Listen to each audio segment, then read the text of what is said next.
Hello, everyone. Today, we're going to look at a very strange short story called The Red Mist of Aokigahara by Michael Sisko. Sisko is an American author who writes horror and weird fiction. He has written several novels including The Divinity Student and The Last Oracle, as well as numerous short stories which have appeared in places like Cemetery Dance and Weird Tales. He is also the editor of the Cemetery Dance magazine and is one of the chief editors of the year's best horror series. The Red Mist of Aokigahara was originally published in the September 2003 edition of Cemetery Dance magazine. It was later reprinted in the 2004 collection, The Year's Best Horror Stories 8, and then again in Sisko's 2015 collection, Still Life with Crows. The story was also adapted into a short film in 2017. Aokigahara, otherwise known as the Sea of Trees, is a forest at the base of Mount Fuji in Japan.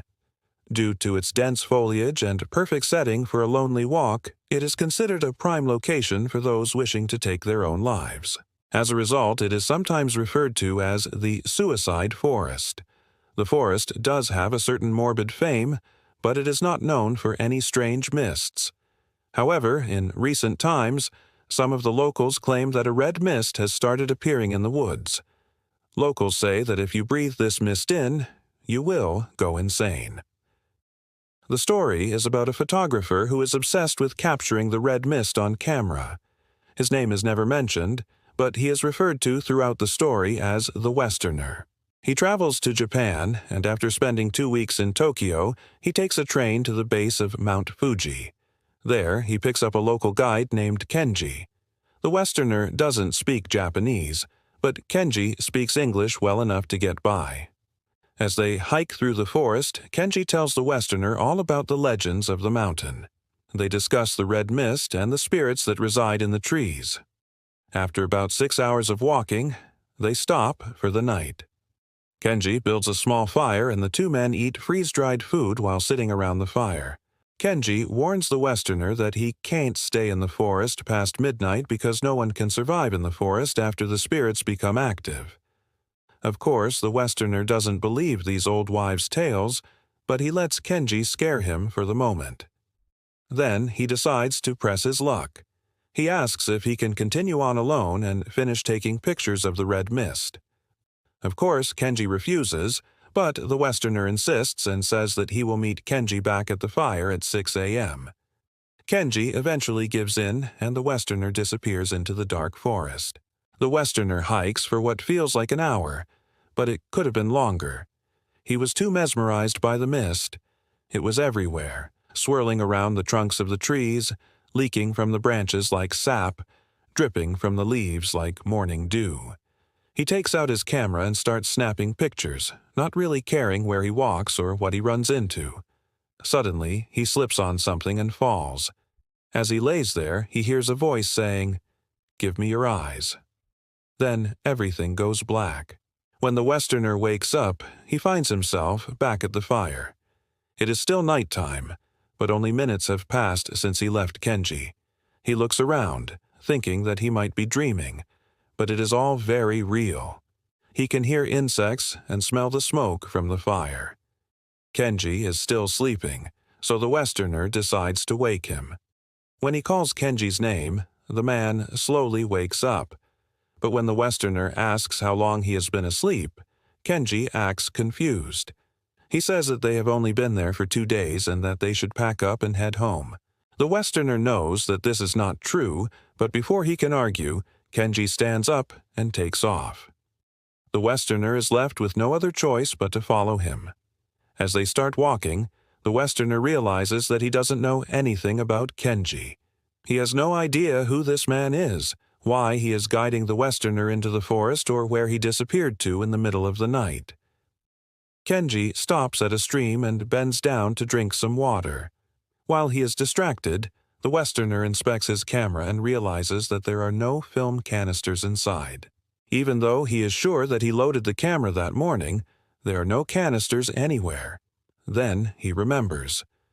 Before he went into the forest, he took the canisters out so that he wouldn't accidentally leave them behind. He looks at Kenji and realizes that the man has been staring at him the whole time. The Westerner panics and starts running, but Kenji is faster and catches up to him quickly. When he reaches the Westerner, Kenji grabs his shirt and brings him close and says, "I told you not to come here." The Westerner struggles to free himself from Kenji's grip, but the man is too strong. Just as Kenji is about to smash in the Westerner's face, he lets him go and continues on down the path. The Westerner is completely alone now. He continues to call out for Kenji, but his voice echoes back at him. The Westerner has no other choice but to keep following the sound of his voice. Hours later, the Westerner comes across more people. They seem just as lost and confused as he is. He talks to them and learns that they have been trapped in the forest for years, trying to find the way out. Some of them have been there for 3 years, others for 7 or 8. All of them forgot why they came to the forest in the first place. They all forget things from before they reached the sea of trees. None of them remember their families or friends. One woman didn't remember her own name. They tried to help each other and console one another, but they were all too far gone. Most of them sat quietly staring blankly ahead. The Westerner didn't want to join them, but he couldn't bring himself to run off either, so he just stood there listening to the wind blowing through the trees. After a while, the Westerner starts to feel weak and dizzy. He drops to his knees and vomits. When he looks back up, he sees hundreds of faces surrounding him. They have been there all along, hiding in the trees. Now that the Westerner is on the ground, they reveal themselves and start approaching him. Their eyes are bloodshot and their teeth are sharp. The Westerner screams and tries to crawl away, but the faces grab him and pull him toward the nearest tree. As he is dragged closer, he sees his own face among the crowd. It is coming out of one of the trees. It is a part of the tree. The faces whisper to him, "We have been waiting for you," as the tree drags him deeper into the forest. The story ends, and we are left with a cliffhanger. We don't know what happens to the Westerner, but it certainly doesn't look good.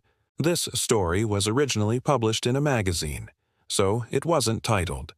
However, there is a title for the story. I found this in the 2015 collection Still Life with Crows. The story is actually called The Red Mist of Aokigahara, which I thought was the title of the whole collection. That is my fault. I always skip over the titles of stories and go straight to the stories. I do that even today. For the longest time, I had no idea that this story had a title. Anyway, now we know that the story is called The Red Mist of Aokigahara.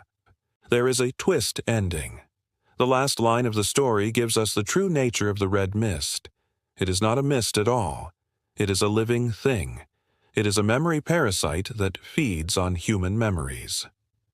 The Westerner inhaled the mist early on in the story, which is why he started seeing the faces. This is also why he lost his film canisters and why he couldn't remember his surroundings. The reason the locals are afraid of the mist is that it drives people crazy. It strips them of their sanity and turns them into mindless shells of their former selves. The reason the Westerner couldn't save the others is that they are no longer alive.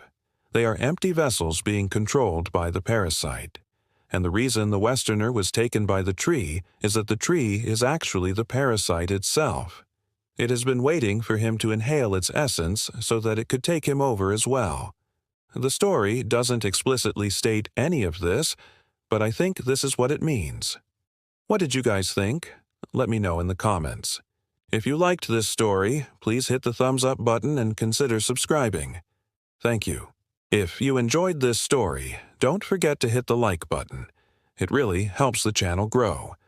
Make sure to subscribe and turn on the notification bell so you never miss a new video. Your support keeps this channel alive and lets us bring you even more creepy, mysterious content. Thanks for watching, and see you in the next one.